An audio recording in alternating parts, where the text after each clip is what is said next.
Seems pretty tough to lose something like a phone, a keyboard, a printer, or even an office chair. But state government has lost a lot of this stuff. We've gone through all of these pages. So you see someone misusing their link card. Who are you going to call? We're crunching the numbers tonight. Do the math. That means to get out of this mess, every person in the state would have to write a check for $6,600. Say you bought a lottery ticket for $1 back in 2011. 58 cents went back into the prize fund. Almost $500,000 of your tax dollars could have gone to a former state senator's campaign. He never returned my calls or emails, so we came down here to East St. Louis to try to get some answers. I'm not going to interview with you guys. Not going to do an interview with us? No, sir. Is this a failure? So how rare is this? Extremely rare. We've looked at other contracts. I've talked to state school officials about this. How do you keep people who shouldn't be carrying concealed from carrying? You and I are both from the same part of Michigan. I can tell you to see that 62 up there in the middle of the week in November. Nuts. I love it here. This is the chilling 14-page affidavit. Tropical Storm Isaac turning out not to be as bad as we thought it would, but it still canceled day one of the conventions. I'm Steve Staeger in Tampa. The leader of the state of Illinois takes center stage at the Democratic National Convention. Rod Blagojevich's spokesperson says he didn't want a media frenzy when reporting to this prison here in Littleton, Colorado. Once. Twice. Should we go for 3? No, we'll let him. Thank you. Hey, you're welcome. If you couldn't tell, I was shivering just a tad. Let's face it, the workday can get a little mundane. Staring at spreadsheets, responding to email after email. Every once in a while, we need a little break, so we turn to social media. It's known as cyber loafing. In small doses, it can be just what the doctor ordered to cure that workday fog. But what if it gets out of hand? This is how my hair wants to be. And what if your tax dollars are paying for it? Over the last 3 months, we've been looking at internet histories for public bodies across our viewing area, and we found some mixed results. Some public agencies don't have any means of monitoring what their employees are doing on these sites. Others can't tell you how much time their employees spend on them. But the bottom line is, it's happening. Bring it up to your shoulders. Take this employee in the city of Decatur. Day after day, we found her watching fitness videos on YouTube. The city has no way of telling how long she watched those videos, but we do know it was several times a day, each day she was at work. I know you are the one of mine. Another city employee in Decatur likes to laugh. Who is it? It's Dave, man. Will you open up? Spending parts of his workday watching clips from movies. You're not going to fall for a banana in the tailpipe. You're not going to fall for the banana in the tailpipe? In this video with an innovative cure for a migraine. In the city of Champaign, we found the same sense of humor. Awesome face paint job. What do you think? I like turtles. People watching clips from viral videos, TV shows, and movies. Does anyone ever say to you, sounds like someone has a case of the Mondays? But employees in Champaign seem to use YouTube mostly for a little background noise.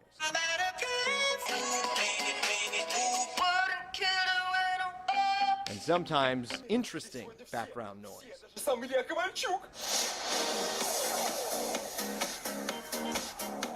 This is just a small fraction of the hundreds of thousands of pages of URLs our investigation turned up, and those records cover just a month of internet usage. They also show thousands of clicks on Facebook and Twitter, all in addition to YouTube.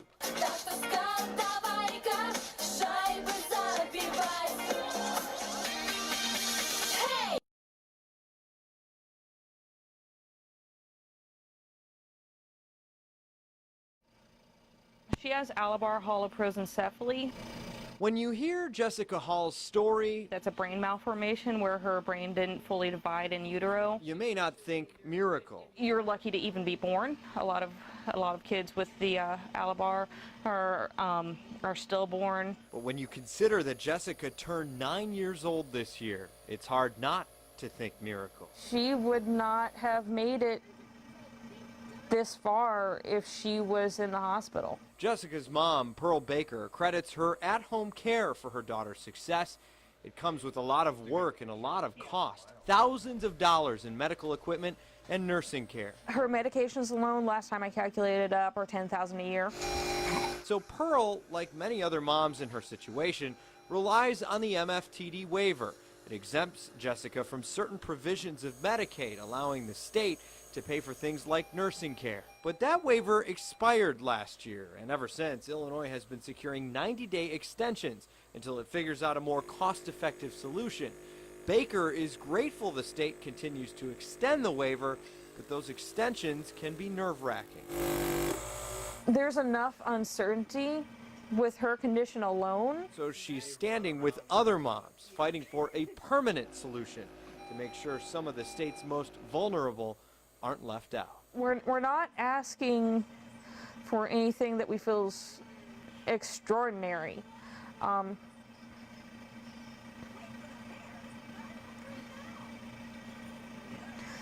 we just want to be able to keep her with us as long as possible. If you look closely at these four wheels, you'll see an entire community, not necessarily in the rubber or metal, but in the soul that used to be glued to that seat. He would get on the lawnmower and he'd ride all over town. Lyle Rolifson wasn't just the pilot of this fancy green ride, he was also an honorary firefighter. When the fire whistle went off, Lyle was here at the firehouse. And the town's self-proclaimed law enforcement. 6 or 7 years old, got my first speeding ticket from him. He'd run around and do his little security check. He's found the high school open. He's found a person that needed medical care. But most of all, Lyle was just part of your life.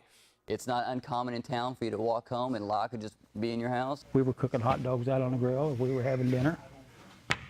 Lyle, you want to have something with you with us? You sit right down here with us. He had a way to get into your heart. So when news of Lyle's passing spread, the whole community felt it. It's just so strange not seeing that lawnmower, hearing that lawnmower go by. It's strange not seeing him sitting on the bench in front of the community building. His memorial quickly went viral. In a town of fewer than 1,000 people, that we automatically had over 1,000 likes. And the people here say it shows Lyle was a lot more special than his special needs. How someone with Down syndrome can touch an entire community and just bring us all together. If every town had a Lyle, it would be a perfect world. And there's no question about that. In Argenta, Steve Staeger, WCIA 3, your local news leader. People here are, the hardworking type. Drive down Main Street in Red Bud, Illinois, and you'll see what seems to be a quiet, quaint little town. 3,500 people call these 2 square miles home. And from what we've heard, these downtown streets sparkle with a pretty fantastic Christmas display each winter.